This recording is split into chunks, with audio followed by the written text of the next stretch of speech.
Teaching the Whole Child by Belinda Donovan, a presentation for beginner teachers. The aim of this presentation is to supply the beginner teacher with techniques and pedagogical strategies based upon the learning theories, behaviorism, cognitivism, and constructivism, which address the important matters of student well-being and pastoral care, good academic outcomes, and classroom resources. This presentation is separated into the following sections, although they remain interconnected in the classroom environment. Set the scene. Ormrod 2011 illustrates that by treating students respectfully, warmly, and inclusively, teachers can foster positive associations with the classroom. This is further enhanced when students are expected to behave in the same manner.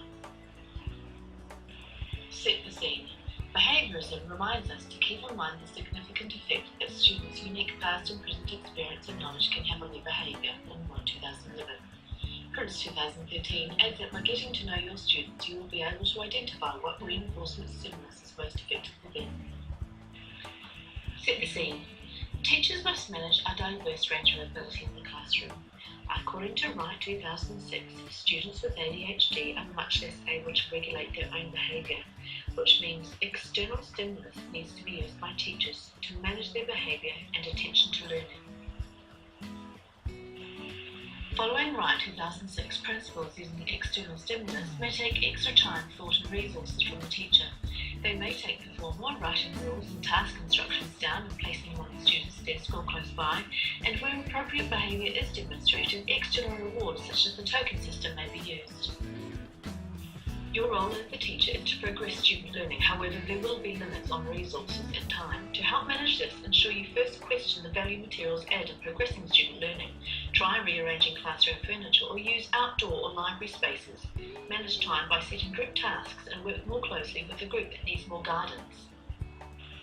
Educational software resources may be employed to complement student learning and to add an element of fun to what can otherwise be anxiety-inducing activities. Students' learning and academic outcomes can benefit from the immediate feedback from the software and from the association of pleasure, Ormrod 2011. And action. Understand cognitive learning theory and enhance the learning in your lessons by aiding or directing students to recall relevant knowledge from their long-term memory. Pedagogical techniques such as reviewing past lessons, think, pair, share activities, or any number of warm-up activities can achieve this aim. Powell and Kalina 2009, students must first construct meaning before they can make use of new information. Walford 2005 provides pedagogical strategies to guide learning, including facilitating quality collaboration and discussion, the use of inquiry-based learning, and to use guiding questioning, all the while monitoring student participation. Students construct their own meaning. By using pedagogical strategies such as these, a culture of learning can be created in the classroom, with student construction of meaning at its heart. These techniques create the expectation of student participation in their own learning.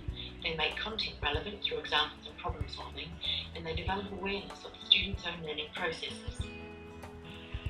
Formative assessment places the student learning firmly at the centre of teaching practice. It identifies areas in which students need to concentrate to improve academic outcome. For example, it may indicate that extension work is needed for some students, whereas others may require revisiting the fundamentals in a different way, such as through problems or real-life examples. Formative assessment provides evidence to the teacher of where learning needs to concentrate in order for students to move forward academically.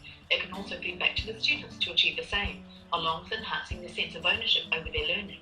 Formative assessments need to be built into lesson plans, and attention must be given to recording students' output and development. The beginner teacher has at their disposal many strategies and pedagogical practices to approach teaching holistically.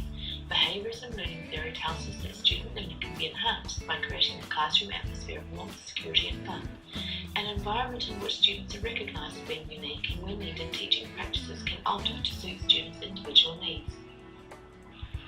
Understanding cognitivism and constructivism shape the lesson plan the teacher will set in practice. Knowing how memory works and how students construct their own meaning, the teacher can create a climate of learning in which the student is firmly at the centre. Formative assessments are ongoing and vital if gaps in student learning are to be identified in order for students to achieve good academic outcomes. Created using Powtoon.